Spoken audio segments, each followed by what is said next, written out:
Evening tonight, U.S. corporations have lined up behind the new opening to Cuba.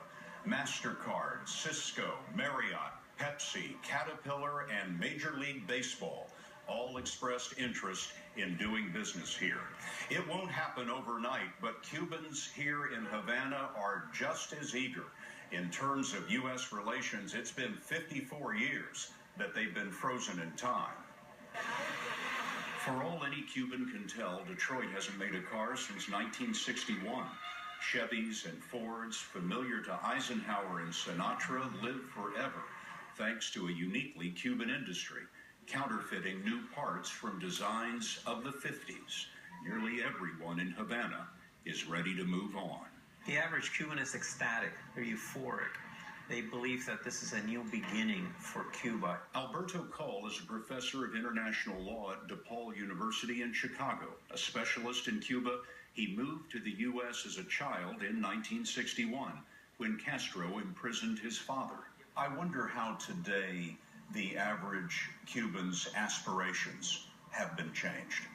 There will be lots more opportunities for the economy to grow, for Americans to come here, to trade, to visit, to invest, and to develop all kinds of exchanges that will benefit the people here and give this small country of 11 million people a terrific opportunity. After 5 decades of a trade embargo, young Cubans don't know any other life. Fernando Saez, director of a dance company, surprised us when we asked how things might be different. It is very hard to explain how the situation, how the circumstances will be in the next future. But I think that I would be in a better position to answer that in 5 years from today. You don't know what normal is? Well, this is the air that we have been breathing for many years. And it is very hard to think of how things are going to be in a different way, as we don't have the experience.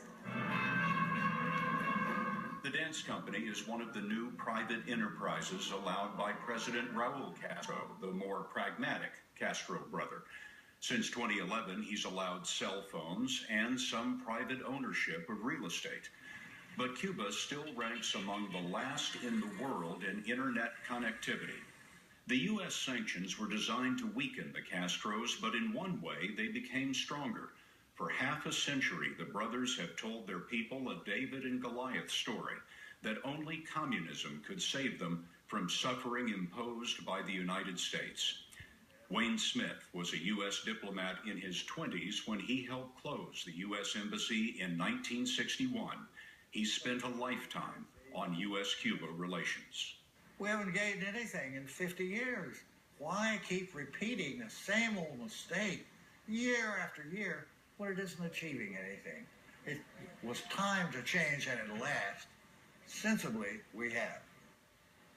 Now, of course, Congress slapped that embargo on Cuba, and only Congress can lift it.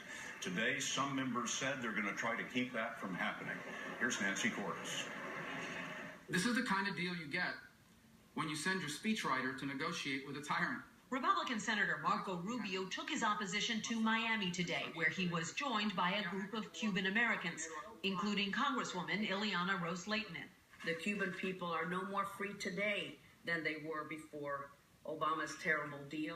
Arizona Republican John McCain panned the deal, too. Any normalization, in my view, should have been gauged to progress on human rights and other issues, and I haven't seen that. But his fellow Republican, Kentucky's Rand Paul, told a local radio station he thought it was a good idea. You know, the 50-year embargo at Cuba just hadn't worked. I mean, if the goal was regime change, it seemed to be working. His comments reflect a softening in American attitudes toward Cuba. In October, 56% told the New York Times they favored reestablishing diplomatic relations, compared to just 40% in 1998. Still, the Republican leaders in both the House and Senate, who control the agenda, side with Rubio. He opposes lifting the trade embargo and wants to block confirmation of whomever the president nominates as U.S. ambassador. White House Press Secretary Josh Earnest called that hypocritical. It seems odd that Senator Rubio would be reluctant and, in fact, actively seeking to block the appointment of an ambassador to Cuba, when earlier this year he voted to confirm the ambassador to China that the president nominated. Congress has made only 2 major changes to Cuba policy since 2000, and both were aimed at easing restrictions. One law allowed the sale of food and medicines to Cuba.